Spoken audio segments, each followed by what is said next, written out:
If I asked you, what makes you think that Christ is returning soon, what would you say? Nation of Israel. Yeah. Last days. Primary, partial restoration before the Advent. What else? Okay, the earth is what, in a moral sense or physically? Both, yeah. Well, amen to that. It's true, isn't it? And the quote in Revelation, I think it's 11 there, God will destroy those that destroy the earth. You know, people like to quote that because we should divide up our rubbish and put our plastics in the right bin. The word destroy means to morally corrupt. And yet man would have us to believe that if we put our articles in the correct bin, then we're good saints, we're good citizens. We're not. We can be as nasty as we want to our brothers and sisters or to our next door neighbour, but as long as you pick up your litter. Come on. But that's our world today. And that makes me think, yeah, you're right, the Lord is returning soon. Anything else? I mean, this talk, see, this is the problem with this type of talk, how we know he's going to return soon, because we could do the sixth vial, and I don't even know why I had that reading. I apologise. Organised again. Because we could do the sixth vial, but I'm not going to look at that. And the drying up the river Euphrates, and then the frog-like spirits through the earth. And that's another reason. And we could look at all the epidemics in the world, you know, the ozone layer and El Nino, and you guys have had bird flu, horse flu, Asian flu, swine flu, normal flu. It goes on and on. It's enough to give you a stroke, it really is. But you want to know why I really think? Just that friend of mine again. He knows something's going to happen. I think the world's going too fast. We're just travelling at such a velocity that it's not just an economic way or a moral way or in a physical way. The world cannot keep up this pace. We're starting to break up. We really are. So we want to look at those things.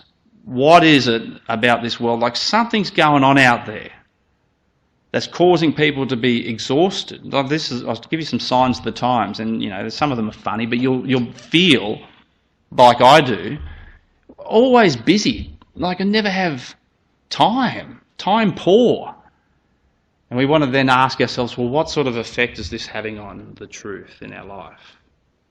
You know, look at some of the signs of the times. Where did that little button thing go, Everett?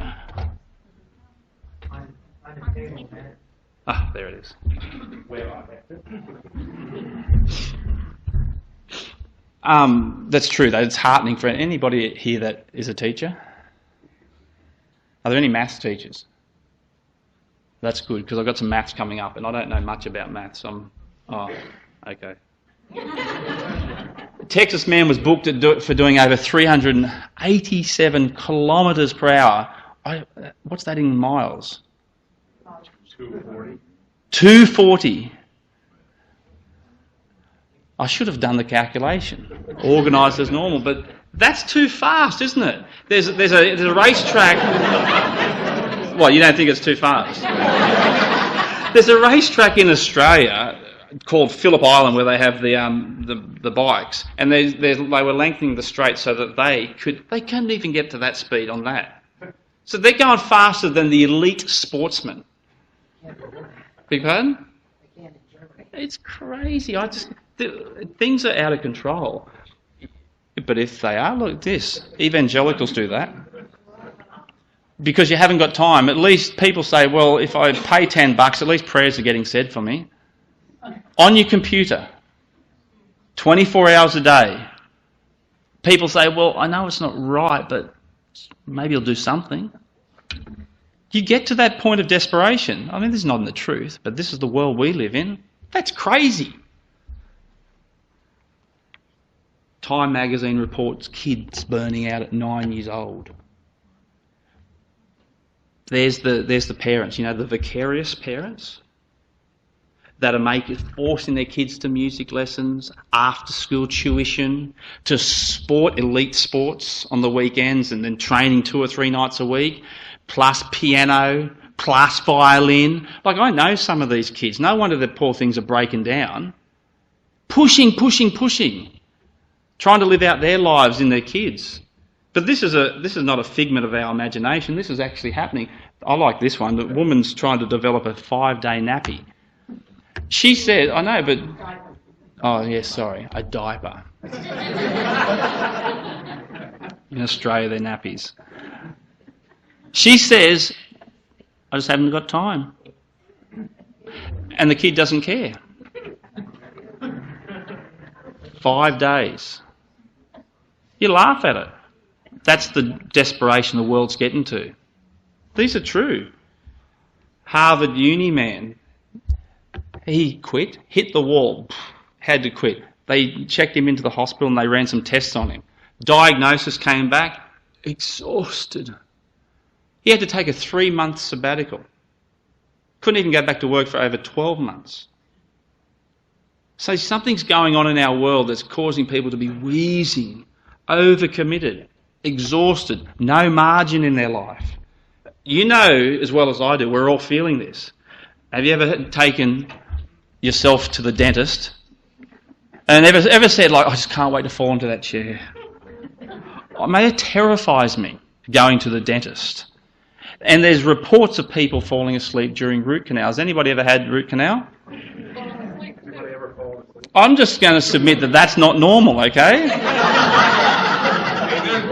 It cannot be normal. Things out there are happening that just shouldn't be happening. I like this one. In 1967, it was predicted this was by US, this is from the United States, by the way, US Senate subcommittee. That's a big title. That by 1985, people would be working, 22 hours per week. Everyone went, oh, you beauty, couldn't wait. No one laughed. They all nodded and took notes. They said, yeah, okay, that's good. But the reality they said, look at this, they said that we'd be bored. You know what the reality of the new millennium is? It's not 22 hours per week. The average husband and wife are putting in, are you ready for it? 80 to 90 hours per week. Together. So the husband's got the most outside of the home. He's putting in around about 48 hours per week, and the wife's putting in, 35 to 40. But for the girls, I hope this is not in the truth, brothers and sisters. I mean, this is what's killing us. But for the girls, if they're feeling tired, it's because when that's outside the home. When they get home, they've got about 30 to 40 hours domestic duties to also attend to. And the guys have about 1 to 2 hours, so that's up to 50. And that's stressful. It is. I believe it's very stressful.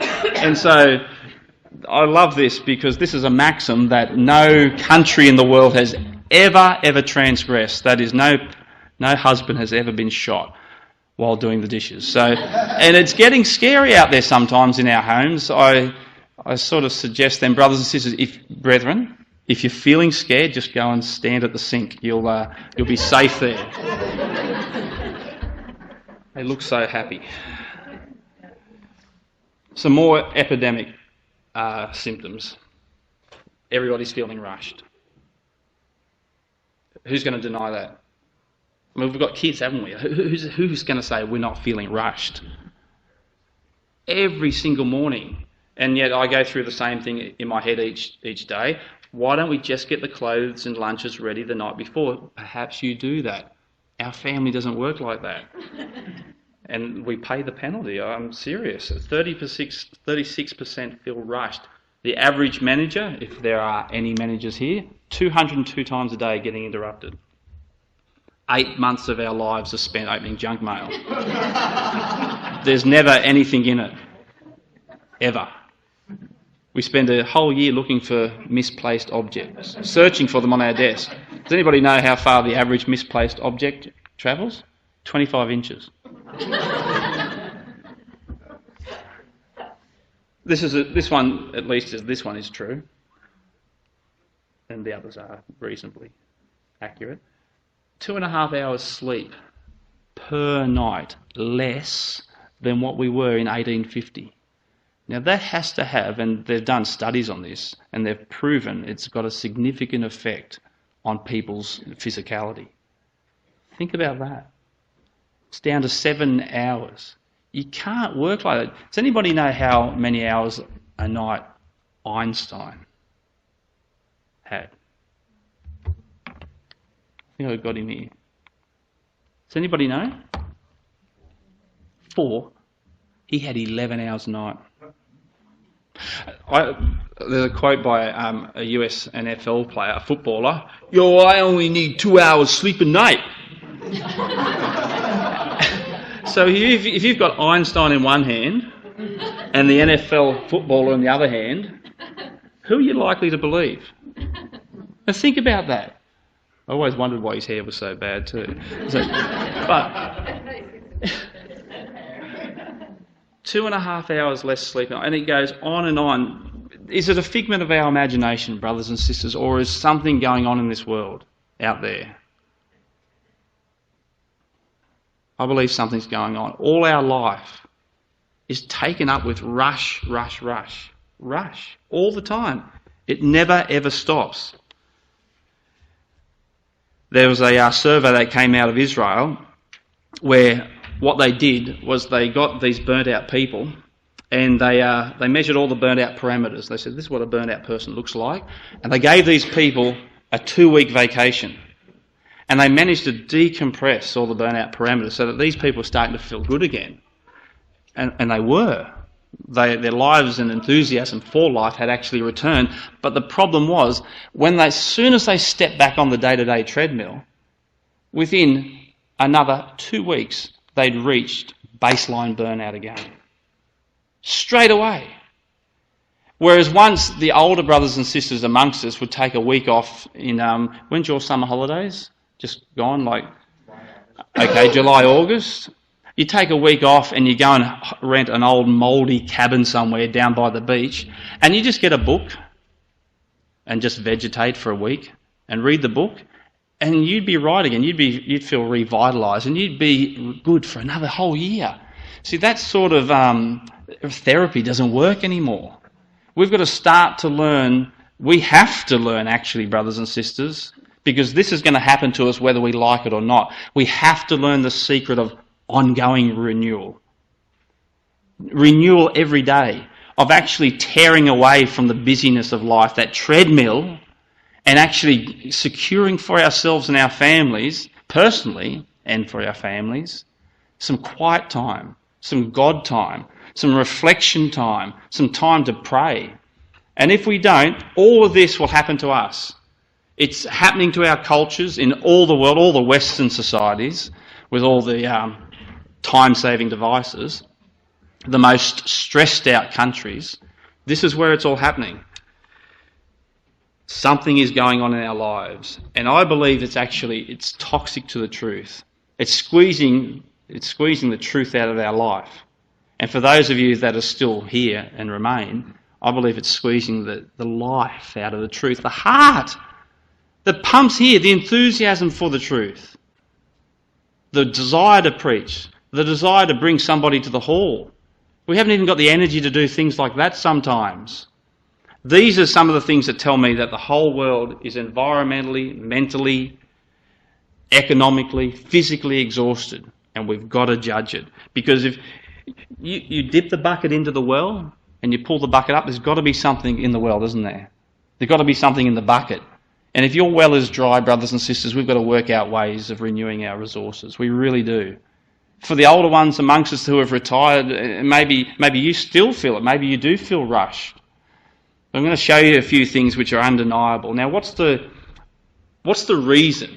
What's behind all of this chaotic, this time in this unprecedented time? Get off that. And the answer is progress. I'm not having a shot at progress in itself. Progress per se is okay. God said when he made Adam and Eve, he told them, replenish the earth, go and work on the earth. But you see, progress is not totally innocent.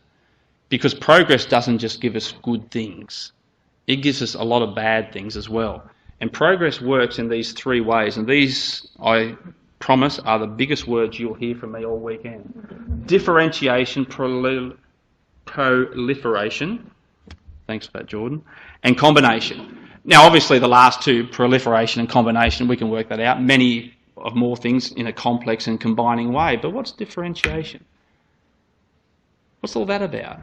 Well, if I said, if we dragged a log in here, dragged a tree in here, and I said, progress, would you be a deer and differentiate the tree for me? Well, progress would hack up the tree into little pieces. It would make these nice podiums and lovely covers for baptismal baths and tables like that and wooden spoons to smack the kids with and all sorts of things. That's what progress does. Progress, it makes... But the problem is with progress is it always runs in this way. It always gives us more and more of everything faster and faster. And it never goes in the opposite direction. Ever in the opposite direction. Always more and more of everything faster and faster.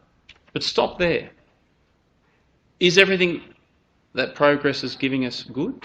Well, no, it's not. We've said that. It's not good. Progress, without exception, always leads to an increase in stress, change, complexity, speed and overload. And we're going to have a look at those things.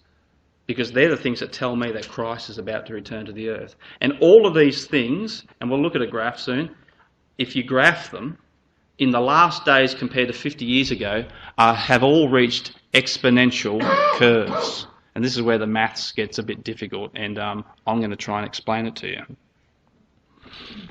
So stress. What do you think about stress? Is stress bad? Well, it can be. When I use it, I'm usually talking about de-stress, right? The bad form of stress. But stress in that form is a value-neutral word. There's nothing just wrong with stress. But the problem is the type of stress that we generally feel is the bad kind. Okay? It generally is. And so we're often feeling distressed through ecclesial life, the world, our job, our families, whatever it is. Would we go for no stress? Do you think? What about no stress?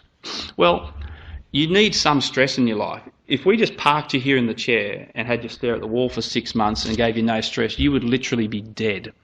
You'd be a corpse in that time. You wouldn't even have a pulse for us to come and check.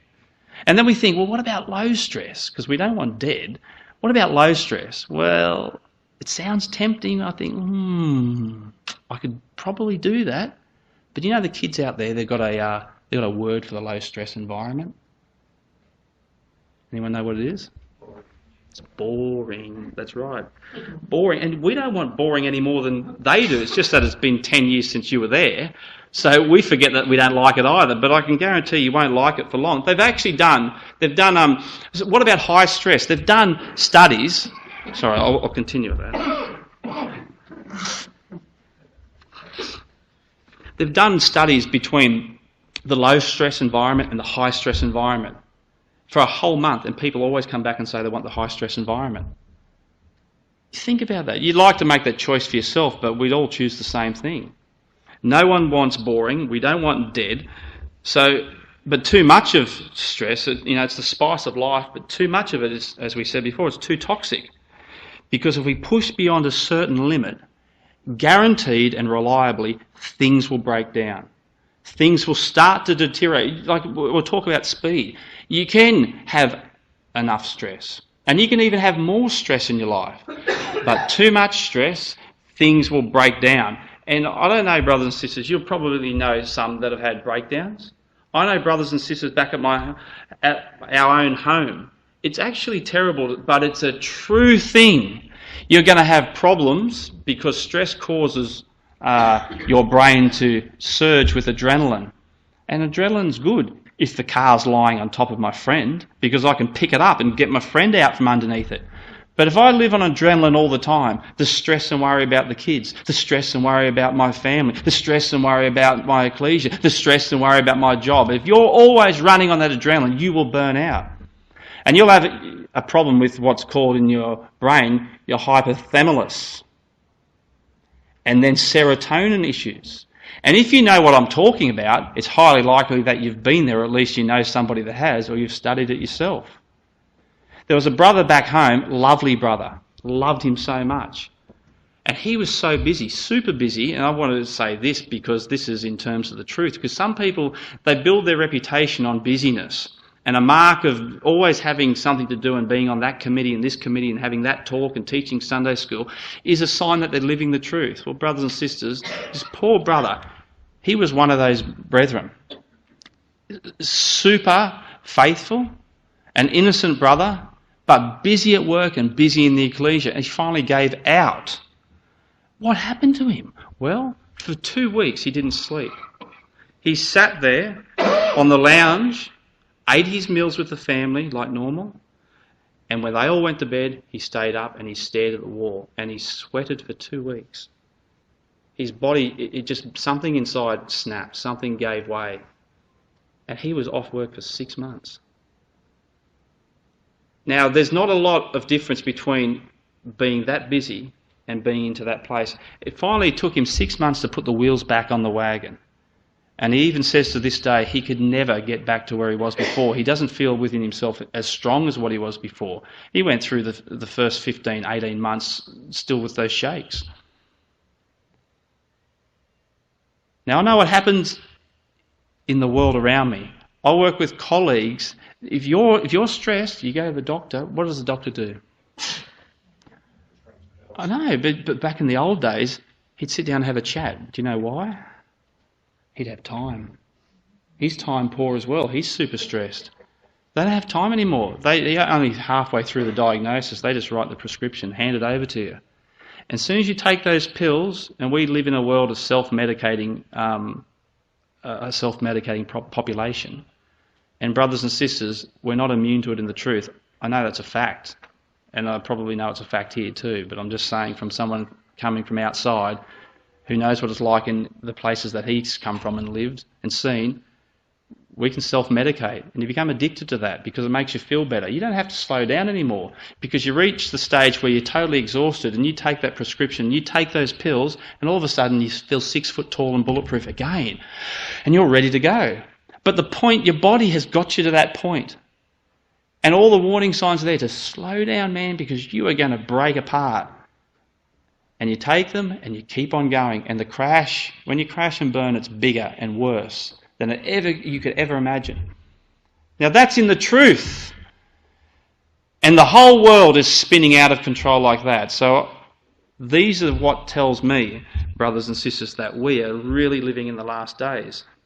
Take another one. Change. Is change bad? No. But, for example, if I have probably 10 or 15 overheads, like data projection slides, you could deal with that. But if I put up, 200 or 300 of them and started flashing through them pretty quickly, and you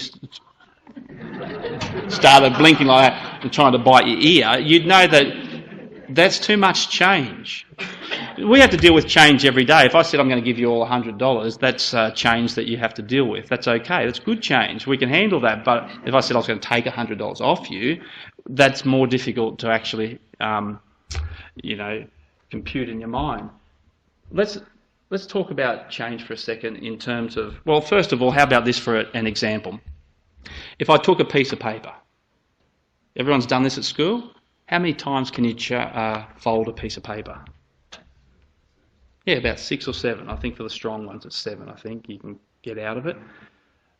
Just suspend all disbelief for a moment, because this can't happen, but if it could, if I could fold that piece of paper 40 times, not just 7, 40 times, does anybody know how wide it would be?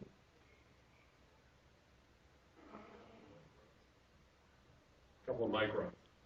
See, I don't even know what that means. So you're talking to an English teacher. I can't even spell that. No, if you could just keep folding, because as you fold it gets fatter and fatter and fatter and fatter. So how wide it would go from here to the moon.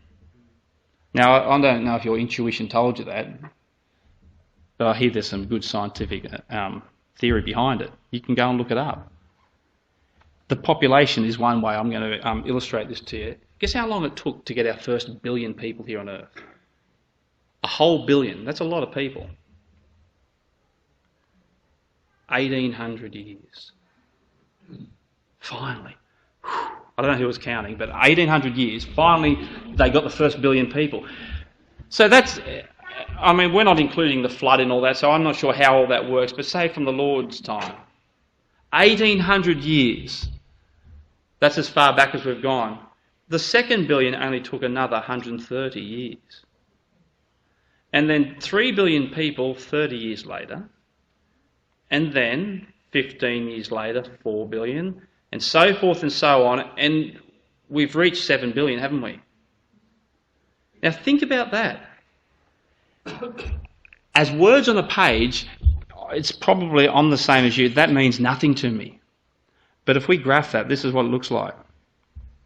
It looks like that. There's a flat line. It goes like this.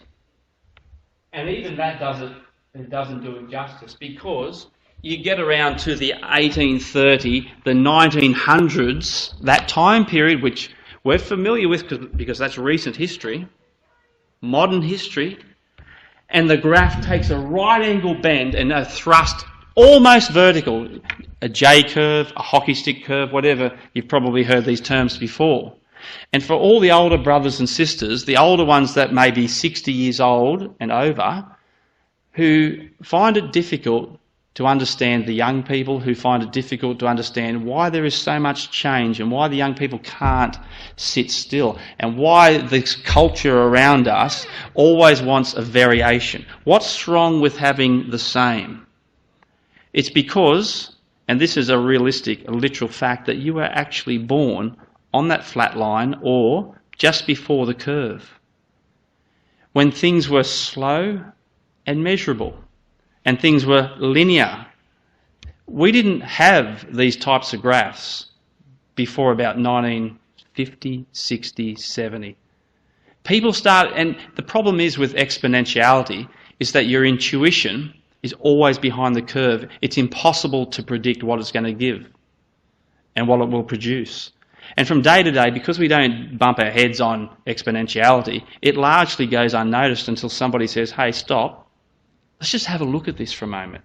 We've got to see this in a pictorial form so that you can understand what's happening.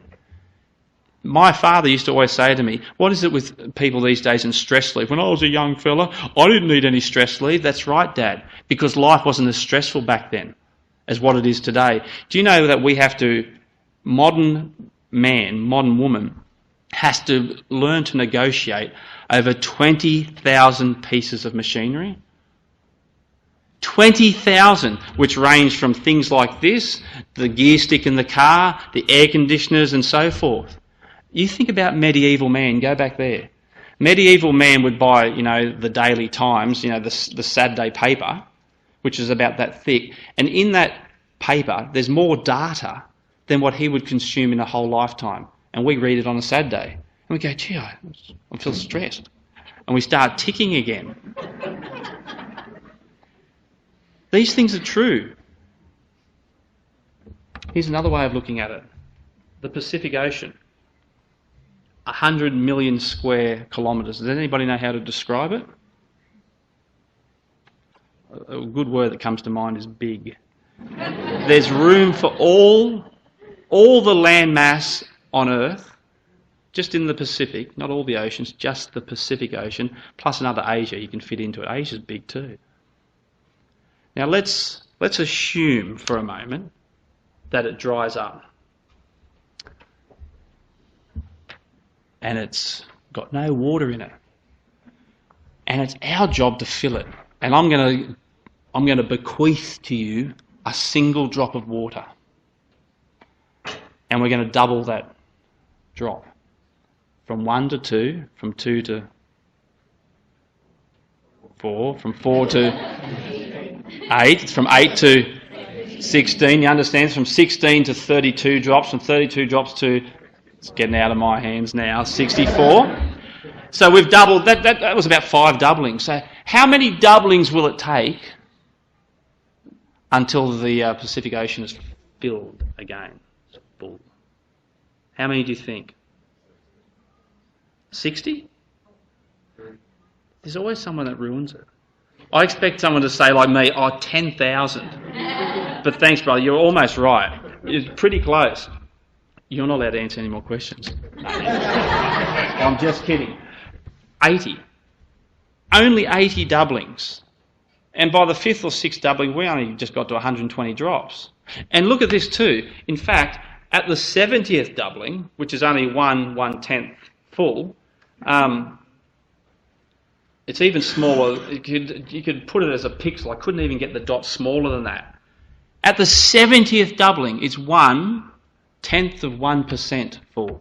So there's hardly enough to even wet your feet. Things have just been muddling along. No one's been noticing anything's been happening. And then all of a sudden, things start to ratchet up. And the 70th doubling starts, and then even when it gets to the 79th doubling, it's only half full, then boom. And in a blink. See, that's exponentiality, where things can go from almost undetectable to overwhelming instantly. Ernest Hemingway was asked, because he went broke apparently, how do you actually go broke? And he said, at first very slowly, and then all at once. And it just happens. Things cascade out of control. And that's the world in which we live, where things happen in the blink of an eye, and something that you didn't even notice before, and all of a sudden things have got out of control. But things weren't always. The ages of man weren't always like that. Things were once linear. And if you went back to the time of Shakespeare, and if you took a photograph of Shakespeare when he was born, and he only lived to about 80 odd, but if you took a photograph of him at the end of his life, except for something for the kids, you wouldn't notice anything measurably different in the two photographs. Life had hardly changed in medieval England, and nothing was different at all. Nothing odd, nothing out of the ordinary, not a bit. But in the last 100 years, we've gone through more change than in all recorded history. Now think about that. You have to actually just stop and go, let me just take that in. In the last 100 years, we've gone through more change than in all recorded history. There's nothing like the age in which we live on the map of human history. Nothing. Nothing like it at all. We've got a sister at our meeting. It's my wife's great-great-grandmother. She's 105. And she's lived to see it. I've always thought she's looked slightly shocked, slightly surprised. She's seen more change than anybody else in the history of the earth. They predict that in the next 20 years, we're all going to go through another 100 years of change in 20 years. But I think to myself, well, the Father sits still for that long. I mean, can that happen? Another 20 years of going at this pace. And could you imagine a faster pace? There's a science futurist that predicts that in the next 100 years, we're going to go through 20,000 years worth of change. Except that's impossible, brothers and sisters. That's not going to happen. That just can't happen. God's going to wrap things up in our age. And I believe these signs tell us that there's no way we could go on for any longer. We live in 2012. Think about that. Say that number to yourself in your mind, 2012, and think about what it means. Ask yourself, is what he's presenting real? Are these things really happening in my life? Am I really feeling that stressed? Do I remember the days where I had times for walks? I had time to pray? Do you ever, as parents, you know how you always pray with your children before you go to bed? Or at least you say that's my ideal. Do you ever have those times where just inadvertently you're sitting at your desk and the kids have gone to bed and they haven't prayed, and you think, I should really get up now and go and offer a prayer with them, but you just don't? Because the house is quiet? That would never have happened in the past. We're too busy, brothers and sisters. We're too fast. What about speed? Does anybody come from like Indiana to here? How long does it take to get from Indiana to here? When I drive, I'm not sure what sort of qualification that was then. 5 hours, that's too long for me, isn't it, to be on the road? Why don't they just up the speed limit 20 kilometres a year so that in 20 years' time you can get from here to Indiana in, say, an hour? Why don't they do that? Well, we all know, isn't there? Because fast is okay and fast is all right. But too fast is not all right. And you reach a certain speed and reliably you'll be out of control. Isn't that right? And so they've worked it out. In where we live, around town is 50 kilometres per hour. They've actually dropped it because they realise people always go a little bit faster. So 60 plus another 9 or 10 kilometres up to 70. That's too fast in town. So they've backed it off because we live in a stressful world. And backing it off to 50 has made people even more irritable. And I don't think it's helped anything at all. That's the way it is. Someone said once that a man is going too fast for a world that is round. Sooner or later he's going to catch up with himself in a great rear-end collision. I believe him. We're moving into what about overload? What's overload? Has anybody ever felt overloaded before? Does anybody want to give me a definition of what they think overload is? Too much input. That's right, too much input. What, from the good wife, or? That's terrible. I didn't say that. Well, overload, if you're overloaded, it's simple as this. There's 100%. If you're 101%, you're overloaded. Jordan here could carry 5 bricks, maybe Lauren could carry 6, perhaps. And then she's overloaded. Jordan's already overloaded at 5. I don't know how this works, but that's 100%. You are fully loaded. If we're running at 80% in any sort of, whatever you want to graph, whether it's psychologically, emotionally, mentally, physically, if you're running at 80%, well, that 20% buffer zone is called your margin. And that's what we've got to get back, brothers and sisters, a little bit more margin in our life. We live in a marginless society. It's always up on the 100% and over. And to keep on going so they don't crash and burn, what they do is they self-medicate. They do. And they will have, as you know, all the consequent issues and problems from leading a lifestyle like that. There's absolutely no doubt at all. Now, you may not like this diagnosis, but it's a fact. You may even resent it. You may even say, well, I don't accept it. Fine. It will happen to you whether you accept it or not. This is the river that we all swim in. And it's really hurting the truth. We're going to ask ourselves, what's at stake here? What's at stake? Because these things are pretty important. What our productivity is at stake. Try and think in terms of our service to God, not in terms of our KPIs at work, and not in terms of how much money we make. Our productivity for Christ. How many people have you brought to the truth in the last 10 years? How many people have you brought to the meeting in the last 10 years? How many people have you taught the truth to, talked the truth to, just mentioned it to? Our longevity, people are dying younger. Heart disease is up. They link it to stress. There's absolutely no doubt about that at all. It's all linked to stress. It's all linked to progress. It's all linked to the stress that we get in our life because of our change and our marginless lives.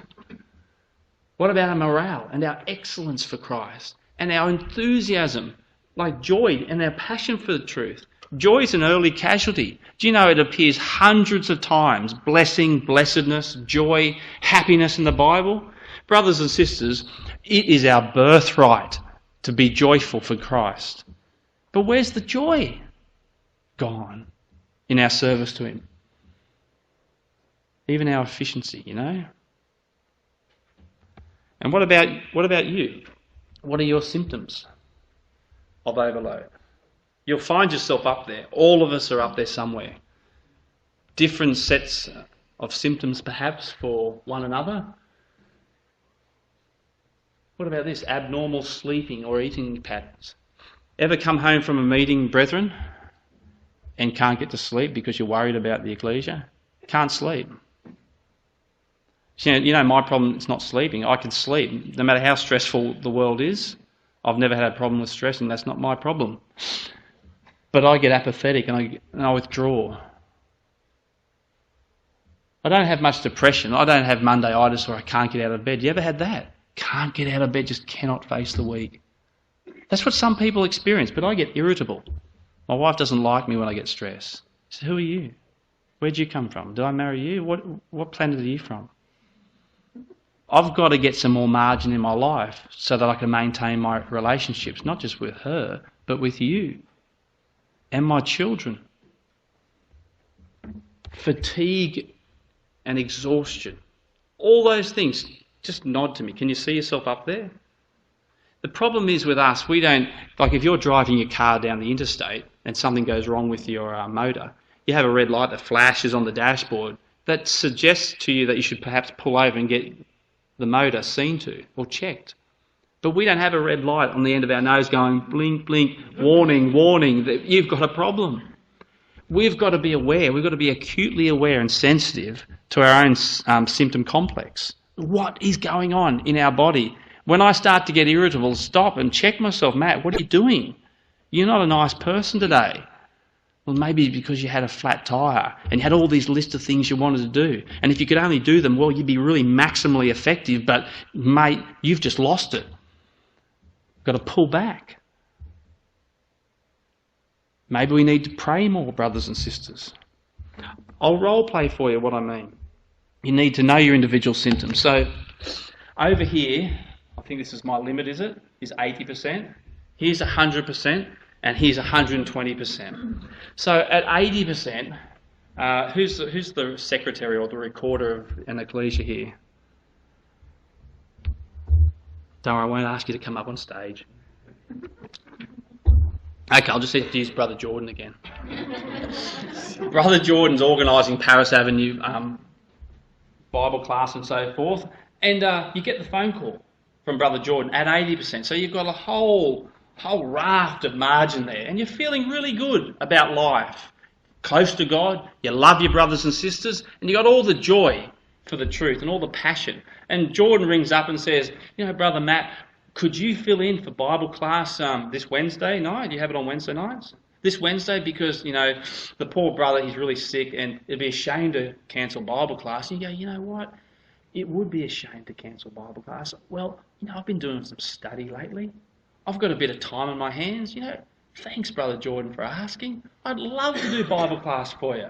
He rings up and says, could you take Sunday school? Poor fella has broken his leg, or maybe the family's gone to do mission work for 3 months. We just need you to take it for 3 months. And you say, well, I love kids. I really do. And it would be a great opportunity for me to get back into Bible study once more. Sure, I'll do that. Thanks for asking, Jordan. I'm so happy about all this at the moment. And then you get home on a Friday afternoon, your wife says, you know that family in the meeting? They've been there for 6 months. I don't even think they've seen our house. Would you like to invite them over? And you say, sure, honey, let's do it. Call them right now. Let's have them over tomorrow night. And so you do that. That's 80%. We toddle off over here and we get to 100%. Right up now on our full load, Jordan rings up and says, would you take Bible class? And we go, oh, well, you know, Jordan, you should see my calendar. I've got so much on at the moment and my family would just annihilate me if I took on something else. Well, look, I'll just leave it with me. I've got to go home. I'll have a family conference. We'll talk about it. I'll get back to you. Look, okay, I'll do it. I'll do it just this once, okay? You hang up and you go, hold on a second. What's happened to me? I used to be so willing and eager and enthusiastic, and now I don't even want to do it. And you feel bad slightly at 100%. And Jordan rings up and says, what about Bible class, Sunday school, would you take that for 3 months? And you go, well, Jordan, I'd like to, and thanks for asking. No, really, thank you for asking, but I can't right now because I've just got so much on my plate. How about give me a call later down the track, you know, when life gets better down the track? And you get home on a Friday afternoon, your wife says, that family, we've got to have them over for dinner. And you say, but honey, have you seen our schedule? We're booked up for the next 6 months. What are we now, September? Christmas is coming. How about April next year? We'll pencil them in for April. And see, she doesn't even laugh. She goes, okay, that should fit. And you move up here to 120%, right? Full throttle now. Thruster at going foot to the floor. Jordan rings up and he says, Brother Matt, would you take Sunday school, would you do Bible class for me, please, just one night? And you go, Jordan, just stop right there. I'm sick and tired of everybody just dumping their problems on my desk. No, I am. Not only will I not do it, but you can take me off the speaking list. No, better still, I'm shifting ecclesias. What's the closest ecclesia to Paris Avenue? And you're not even sad about it. Hang up on him. 120%. He rings up and says, could you take Sunday school? And you go, what? Are you crazy? You out of your mind? I hate kids. What would ever give you... You're a fool. What would ever give you that idea that I want to teach Sunday school? Bang. You get home on a Friday afternoon, your wife says, what about that family? And you say, well, what about them? She says, well, we should have them. Should. I'll tell you what I'm going to do. I'm going to get home on a Friday afternoon. I'm going to lock the front door. I've got all the movies that I could carry from the video shop. I'm going to push the fridge over to the bed. I'm going to bed. I'm not coming out till Monday morning. You do what you like. And you know, I've done that many times. And the role player, man. And not one brother or sister has ever said, I think you just overplayed it a bit. If it's not in their life, they can see, well, dramatically, it's in the life of people they love. That represents for us what life can be like at 120% when we're overloaded. And it's not good. And I'm not saying that we shouldn't martyr ourselves for the truth. I'm pro-service. I'm pro-martyr. I'm saying serve God. Serve Him with all your might and your heart and soul. But if you fall apart, brothers and sisters, if you go to the doctor and you take that prescription and you just keep on going, blasé, and think you'll be fine, not only will you fall over, but then your wife is going to have to nurse you back to health as well. And you put all that pressure on her, or vice versa, or the ecclesia. These things are extremely real, and they're affecting us. And I suggest they are affecting the Paris Avenue ecclesia as much as they are in Lismore. So let's just finish up by looking at a few. If that's all the symptoms, you're surely not going to leave us, Brother Matt, without some remedies. Well, let's have a look at some of these things which we could possibly do to remedy the situation we're in. Well, first of all, we've got to become intentional. You can't deny what I'm saying today. You can't just look at me and say, oh yeah, but you're talking about somebody else's life. You will do that to your own detriment and to your family's detriment. So first of all, we've got to make the acknowledgement and say, okay, I want to do something about it. And then we've got to learn to say no. Now this is where it gets very interesting, because on Monday night we've got tennis night, then on Tuesday night we're going to have a barbecue with our friends, and on Wednesday night we're going to have a movie night, then on Thursday night we'll play more sport. Well, Wednesday night's your Bible class, so boy, the week looks pretty well booked out. I'm not sure I'll be able to make it to Bible class. We learn to say no. What do we say no to? This is me. If my kids are sick, we might say no to Bible class. We can't go to Bible class. But if I'm off wakeboarding, surfing, or playing sport the next day and I haven't gone to Bible class, I wonder what my Heavenly Father thinks about that, brothers and sisters. Because it's legitimate, isn't it? That we have to refuel sometimes. What do we say no to? How often is it the truth is the first thing to get cut out of our life? I can't fulfill that appointment. I'm too busy. Don't ask me to pray. I can't give that talk, brothers and sisters. No, I can't teach Sunday school. You'll have to take me off the catering committee. But my whole rest of my life is flat out with great, exciting things I'm doing for myself. We've got to learn to say no. There's only 24 hours in the day. And obviously, we've got to say no to the right things. We've got to learn to tame our technology. We all rely on it. No one's going to say, and do you think I'm fool enough to say, look, just go and sell all your computers and your televisions and your iPods? Look, we've moved on from that. But we're going to tame it, aren't we? Let's use it for God. Look, the time-saving technologies don't. Instead, they compress, consume and devour time. All the countries with the most time-saving technologies are the most stressed out countries on earth. Now that's saying something, isn't it? Phone, email, beepers, computers, cell phones. It makes me start sweating just thinking about it all. What about selectively disconnect? Because, do you know, there's a difference between felt choice and actual choice. People say, I just can't. Well, there's a difference between what you feel and what you can do. Has anybody ever done that? Gone outside on a Friday afternoon when the whole family's home to where the power box is, or your power box might be inside. There's a switch that says mains. Just switch it to off. And see what happens. You'll have all the margin that you want for that night. Oh, what about the fridge? The fridge will take care of itself for a couple of hours. Don't worry. Everything will still be cold. Trust me. We've done it before, but the problem is I've done it so long ago, Zoe can't even remember it. Do on that particular night only what you could do in the 18th century. Roll back 200 years, no electricity. Just have a barbecue. Probably use matches to start, okay? I tried striking rocks together and it was a waste of time. If you get it working, let me know how you got it working. I'd be glad to hear. But just head for the desert with your family. Light some candles. Have a nice simple meal together. Do the reading by candlelight. Talk about the medieval brethren. Talk about how they were, persecuted and chased from city to city. And talk about the kingdom with them. And just see, do it once a month and see how it feels, whether you like it or not. I bet you'll like it. Unclutter. Look at that. Everything we own owns us. And we only use 20% of what we have. That blows my mind, those numbers.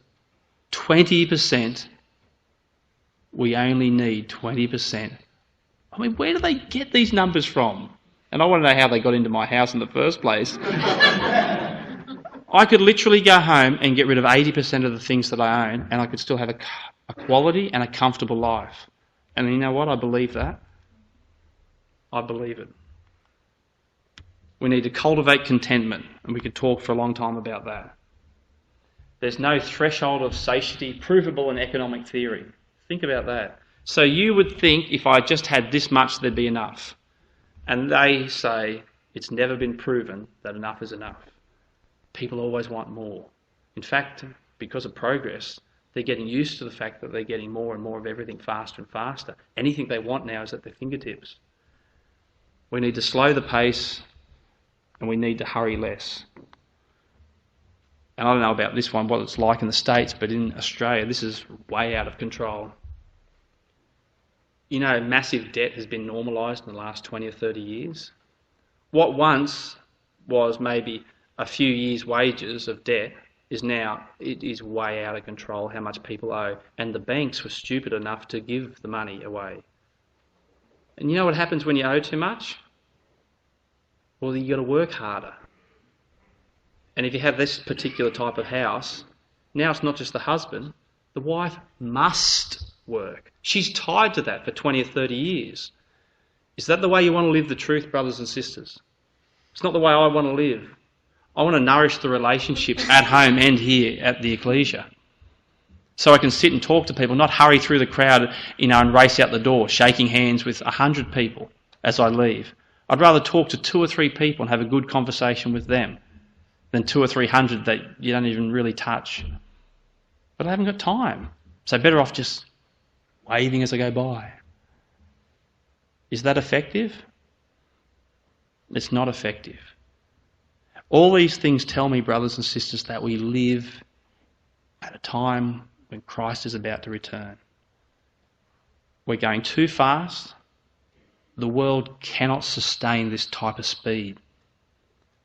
And if it is affecting you and your family and your ecclesia, maybe it's time that we did something about it.